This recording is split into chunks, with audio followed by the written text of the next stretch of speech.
week-end du 21 et 22 février 2026. Salut tout le monde. Voici un tirage à 5 cartes. Je vous invite à vous connecter à votre intuition et à faire votre choix entre la carte numéro 1, la carte numéro 2, la carte numéro 3, il ne nous en reste plus que 2, la carte numéro 4 et la carte numéro 5 que voici. Afin de connaître quelle sera l'énergie ou quelles seront les énergies principales de votre week-end, car vous le savez, vous pouvez choisir 2 cartes dans ce tirage. N'hésitez pas donc à mettre cette vidéo sur pause si vous avez besoin de plus de temps pour faire votre choix et dites-moi bien dans les commentaires quelle carte vous avez choisi. De mon côté, ce sera la 2 et la 4.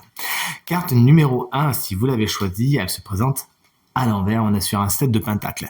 Il se pourrait qu'il y ait certains espoirs, certains désirs que vous avez nourris jusqu'à maintenant, qui sont pas les bons. Vous vous rendez compte que vous avez mis votre énergie dans quelque chose qui va pas vous être rendu plus que ça. Bon, vous reconsidérez les choses et vous arrachez les racines mortes afin de faire de la place aux racines qui sont bien plus prometteuses. Vous avez bien raison.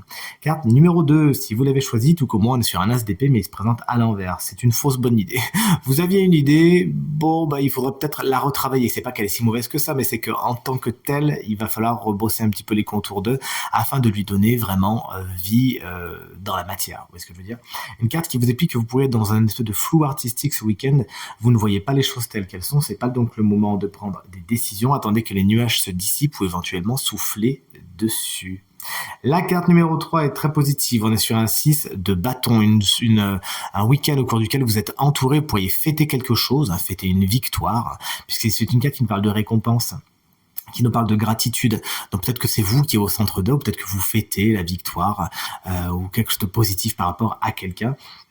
Une carte qui nous dit que tout ce qui est gratitude, c'est quelque chose de bien partagé pour vous ce week-end. Vous arrivez à dire aux autres que vous êtes content et il ne manque pas de vous le dire en retour. La carte numéro 4, c'est tout comment vous l'avez choisi, on est encore sur un 1, mais cette fois c'est le magicien, carrément, ça rigole plus. Un week-end qui vous explique qu'il y a un effet pétard mouillé, c'est-à-dire que vous deviez aller dans cette direction, il va falloir revoir les choses. Quelque chose devait démarrer, devait prendre forme, devait prendre vie. D'ailleurs, tout comme vous avez pris la 2 et la 4, on voit qu'il y a vraiment une correspondance entre les deux. Là, c'est pas tout à fait le cas. Ça pourrait vous faire douter de vous. Est-ce que j'ai bien fait? Est-ce que je suis capable de? C'est pas le moment de vous comparer aux autres, plus le moment de dire, ok, si ça fonctionne pas de cette façon, je vais le faire fonctionner d'une autre façon. Vous voyez ce que je veux dire? Ne baissez pas les bras et croyez en vous. Et surtout, soignez votre communication, s'il vous plaît. Et enfin, la carte numéro 4, si vous l'avez choisie, c'est encore une carte à l'envers et cette fois c'est la dame, la reine de pentacle.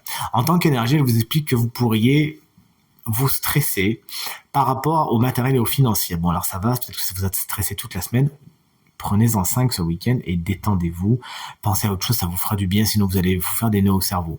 Une carte qui vous explique qu'une personne pourrait se montrer un petit peu étouffante. Alors c'est sous couvert, bien sûr, qu'elle vous apprécie, qu'elle pense que ça et ça c'est mieux pour vous, mais bon, c'est pas spécialement la meilleure façon d'agir, parce que ça peut être un petit peu étouffant, vous pourriez le vivre comme ça. N'hésitez pas à rentrer dans un dialogue avec cette personne, parce qu'elle n'est pas dans votre tête.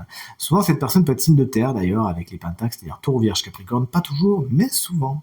Voici pour le tirage de ce week-end, que je vous souhaite merveilleusement bon, et je vous dis à très vite pour le tirage de la semaine prochaine. Salut!